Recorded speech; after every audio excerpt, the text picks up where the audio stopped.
Life तो वैसी की वैसी है, क्या कूल है हम के बाद। लेकिन ऑफ कोर्स फिल्मी सफ़र मेरा थोड़ा और भी बेटर हो गया है क्या कूल है हम के बाद। अभी एक मज़ा आने लगा है मुझे काम में। Of course after a hit that sudden burst of energy comes into you.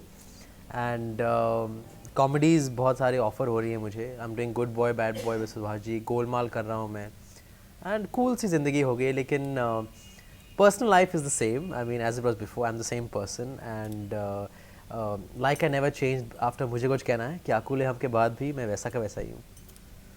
That's a very nice thing because a lot of people appreciate this fact कि आपका ये जो aspect है कि आप success आपके जैसे कहते हैं ना दिमाग में नहीं रही है पहले भी और अब भी। तो क्या क्या अप्रोच रहा है आपका इंडस्ट्री की तरफ या इंडस्ट्री वालों का कुछ चेंज रहा है आपकी तरफ? जी हाँ, लोग तो पहली फिल्म के पहले कहते हैं कि ये होगा वो होगा, फिर पहली फिल्म चल जाती है, फिर कहते हैं कि अरे एक फिल्म चल गई, एक फिल्म से क्या होता है, वन फिल्म अंडर भी हो सकता है। सो देन उनको चुप कराने के लिए एक और हिट की ज़रूरत होती है। तो क्या कुल हमने वो बात कर ली। हालांकि गायब को भी बहुत अच्छी ओपनिंग लगी थी, खाकी भी ठीक ठाक चली थी, बट फिर भी लोगों के मुंह बंद कराने के लिए एक सॉलिड ब्लॉकबस्टर की ज़रूरत थी, जो क्या कुल हमने अभी वो काम भी कर दिया है।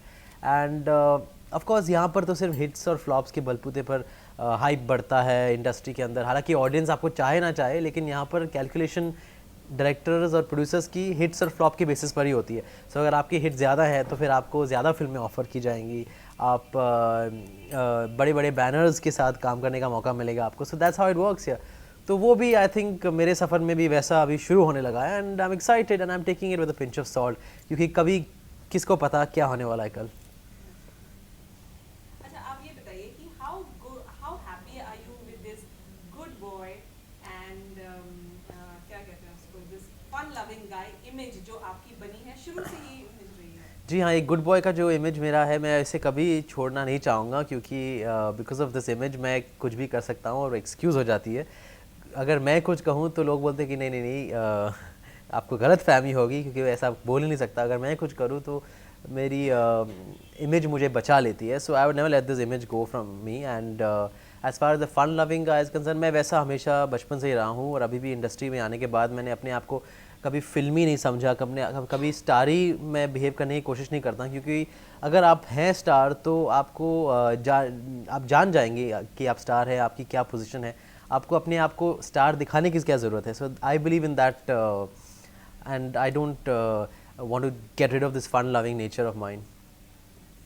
ओके, तो शायद ये सवाल आपको आई एम श्योर हजार बार पूछा गया होगा कि आपकी जो सिस्टर है जो बहुत सक्सेसफुल है टेलीविजन में, और उनकी जो जो आपका जो फैमिली प्रोडक्शन है उसने आपको कितना सपोर्ट किया या कितना कंट्रीब्यूट किया है आपकी सक्सेस में, तो आप क्या कहना चाहेंगे? मैं कहना चाहूँगा कि आई थिंक मेरी फैमिली फिल्मों में रही है बिगनिंग से ही। मेरे डैड तो एक एक्टर रहे हैं। उस वजह से शायद मुझे अपनी पहली फिल्म मिली होगी, क्योंकि people are always excited to launch a star son. तो शायद मुझे अपनी पहली फिल्म अपने डैड के बेटे होने के नाते मिली होगी। लेकिन उसके बाद जो मेरी स्ट्रगल शुरू हुई as an actor, as a fighter, as a dancer, as all the different departments in the film industry, I don't think मुझे कोई सहायता मिली उनसे। मुझे जो भी करना पड़ा वो खुद ही करना पड़ा। तो ऑफ कोर्स एक इनिशियल पुश मिला मुझे, but after that it's you are left loose and you have to find your own bearings. तो मुझे नहीं लगता कि अपनी फैमिली से कोई सहायता मिली मुझे। इनफैक्ट उनकी फ़िल्म कंपनी की पहली हिट क्या कुल है हम सब साथ में मिलकर हमने बनाई, and as a team we have succeeded together. So nobody has really benefited the other. We've kind of like let's do this question again. It's a little okay okay, disjointed. ठीक है, आराम हाँ, से या पूछेंगे।